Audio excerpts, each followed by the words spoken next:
बिस्मिल्लाहिर्रहमानिर्रहीम। अस्सलाम वालेकुम नाज़रीन, मैं उम्मीद करती हूँ आप सब खैरियत से होंगे और ख़ूब रोज़े रख रहे होंगे और ख़ूब सहरी और इफ्तारी में अपने एहतमाम करते होंगे। एहतमाम से मुराद मेरा ये है कि अगर हम थोड़ा सा भी कुछ कर लें, क्योंकि एक ख़ास टाइम है सहरी और इफ्तारी का, रूटीन में हमारे ये वाले टाइम नहीं होते। और इसी तरह मैं भी रोज़े रख रही हूँ, सहरी और इफ्तारी में भी कुछ ना कुछ ज़रूर बनता है। और वैसे तो रमज़ान आपको पता है अल्लाह ताला का महीना है और अल्लाह ताला के लिए ही हम खुशनुदी हासिल करने के लिए रोज़े रखते हैं, एहतमाम करते हैं ताकि उसकी खुशनुदी हासिल की जाए। तो आज मैं जो है ना वो सहरी के लिए ज़रा जल्दी उठ गई थी और मैंने सोचा कि आप लोगों के साथ अपनी सहरी की रूटीन शेयर करती हूँ। अफ्तारी की रूटीन भी मैंने आप लोगों के साथ पहले शेयर की थी। और हम लोग जो है सहरी और अफ्तारी डाइनिंग पे ही करते हैं, क्योंकि यहाँ पे अच्छा सा जो है ना वो सेटअप हुआ हुआ है, तो इजीली फिर सहरी जो है या अफ्तारी मैं किचन में प्रिपेयर करके इधर ही ले आती हूँ और इधर ही हम करते हैं। और मेरी कोशिश होती है कि अफ्तारी के फ़ौरन बाद ही जो है ना डाइनिंग टेबल अच्छा सा नीट हो जाए, ताकि सहरी की भी तैयारी साथ ही शुरू हो जाए। और मेरी सहरी भी बहुत सिंपल सी होती है और आपको पता ही है कि अब कैसा दौर चल रहा है, बहुत मुश्किल हालात हैं सब लोगों के, बहुत लोगों के काम आजकल नहीं हो रहे।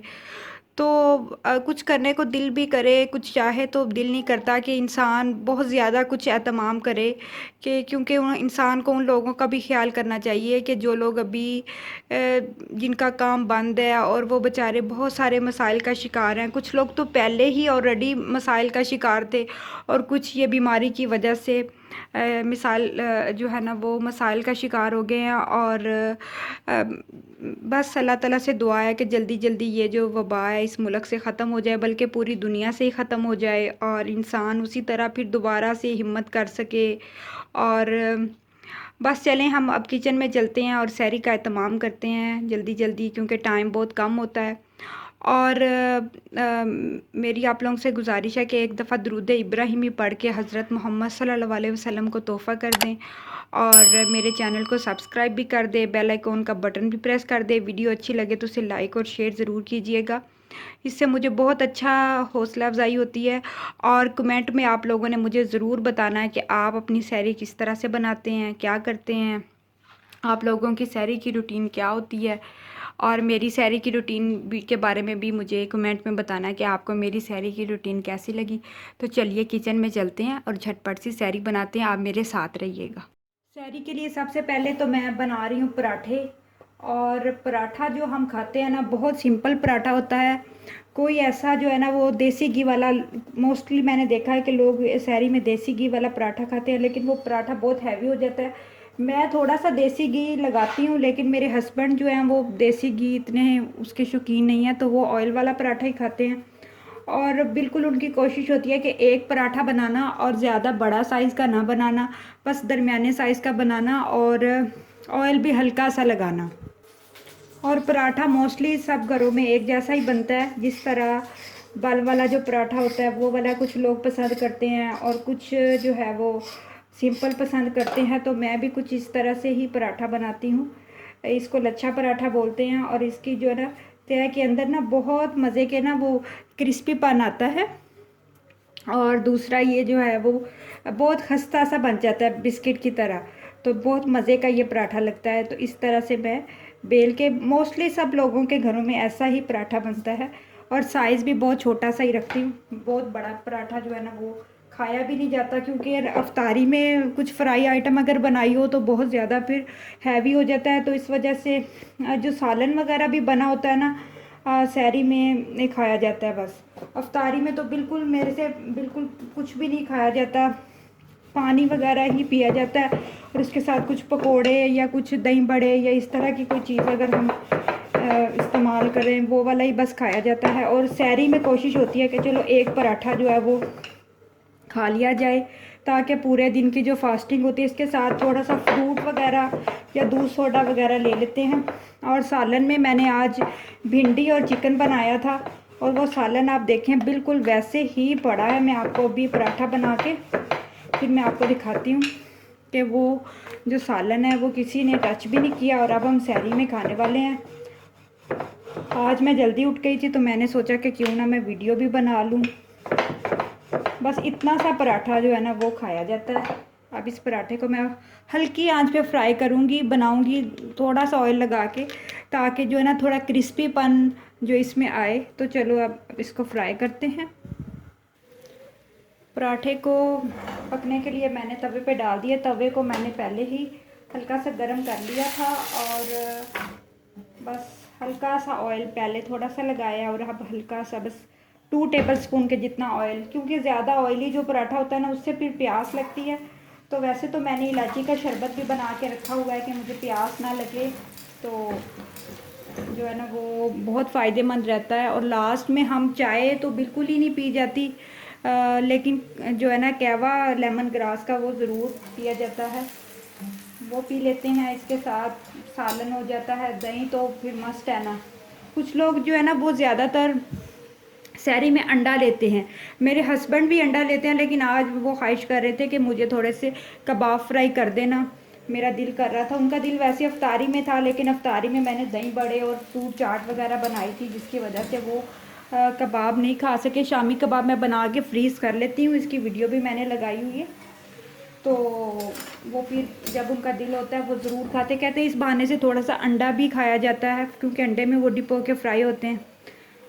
और पराठे की थोड़ी आंच में तेज़ करती हूँ ताकि जल्दी से जो है ना हमारा पराठा रेडी हो जाए। सिर्फ 2 पराठे मैं बना रही हूँ, ज़्यादा नहीं बना रही, क्योंकि मैं खाऊंगी एक और एक मेरे हस्बैंड खाएंगे।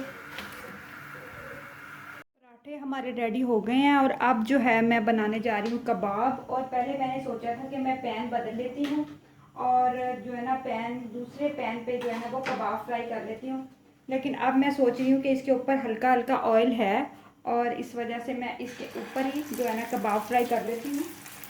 कबाब को मैंने ऐसे शेप दे के रखा हुआ था और अब जो है ना मैं अंडे के में डिप कर कर के इनको फ्राई करती जाऊँगी और बड़ी झटपट से ये जो कबाब है वो फ्राई हो जाएंगे। नहीं तो मैं अलग से पैन करती फिर उसको गर्म करती तो बहुत ज़्यादा टाइम उस पर वेस्ट हो जाता। और आपको पता ही है कि सहरी का टाइम तो बहुत थोड़ा होता है। और आज वैसे पाकिस्तान में जो रात है वो काफ़ी ठंडी है, बहुत प्यारा जो है ना चाँद। थोड़ा सा ऑयल कम है तो मैं 1 टेबल स्पून जितना डाल रही हूँ। और चाँद जो है वो पूरा है, क्योंकि अब चाँद जो है ना वो पूरा होगा और फिर आहिस्ता आहिस्ता जो है वो कम होता जाएगा और फिर ईद पे तो बिल्कुल नज़र ही नहीं आएगा, फिर हमें उसको ढूंढना पड़ेगा। तो आज मैं देख रही थी कि आसमान पे चाँद बहुत खूबसूरत है। अभी जब मैं फारग होती हूँ तो आप लोगों को भी दिखाऊंगी कि चाँद कैसा लग रहा है। कबाब हमारे फ्राई होते हैं तो फिर हम जल्दी से कहवा बना लेंगे। और सालन को मैंने गर्म करने के लिए ओवन में रख दिया है। कबाब हमारे फ्राई हो गए थे और इस टाइम जो है ना किचन में काफ़ी जो है ना धुआं हुआ है पराठों की वजह से, क्योंकि फ्राई चीज़ें बन रही हैं। और अब मैंने कहवा को पकने के लिए रख दिया है। 2 कप मैंने स्मॉल जो है ना वो आसानी से पिए जाएँ वो बनाने थे, तो लेमन ग्रास ये कहवा, इससे ये बहुत अच्छा रिफ़्रेश होता है, खाना हज़म हो जाता है और आपको सारा दिन प्यास नहीं लगती। इसकी वीडियो भी मैंने डाली हुई है। इलायची का अगर आप शरबत पी रहे हैं या ये कहवा पी रहे हैं तो आपको कभी भी प्यास नहीं लगेगी। तो ये मैंने 3 कप पानी डाला है और 2 टीस्पून के जितना मैंने कहवा डाला है। चीनी नहीं डाली, चीनी अगर किसी का दिल करे तो डाल लें, ना भी डालें तो बहुत अच्छा फ्लेवर आता है। तो अब ये लास्ट में हमारा जो कहवा है वो भी रेडी होगा, तो बस फिर हम डाइनिंग टेबल सेट करेंगे।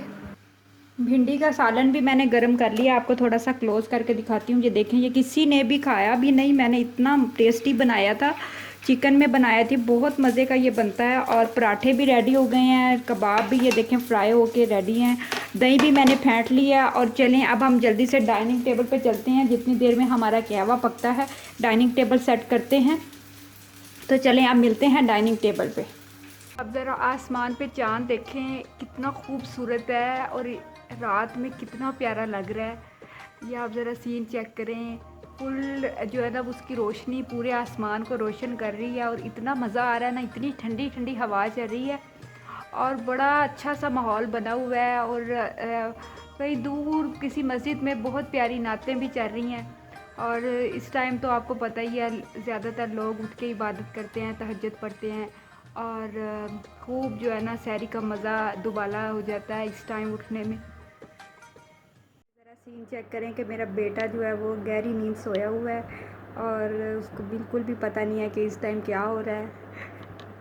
कभी बिल्कुल अभी छोटा है, बहुत प्यारी प्यारी बातें करता है, कलमा शरीफ सुनाता है और छोटी छोटी सूरतें भी सुनाता है। और रोज़े के बारे में भी मैं उसको बताती रहती हूँ कि रोज़ा किस लिए रखते हैं, क्यों फ़र्ज़ है, सब छोटी छोटी चीज़ों के बारे में उसको मैं बताती रहती हूँ। तो फिर उसका भी दिल करता है कि वो सहरी के टाइम उठे, अफ्तारी के टाइम तो फिर उठा होता है और फिर बड़ा इंजॉय करता है अफ्तारी को।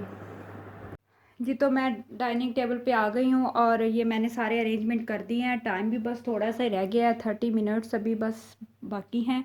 और जो है ये मैंने, आप देख सकते हैं कि पराठा है और साथ में जो है ना चिकन और भिंडी का सालन है।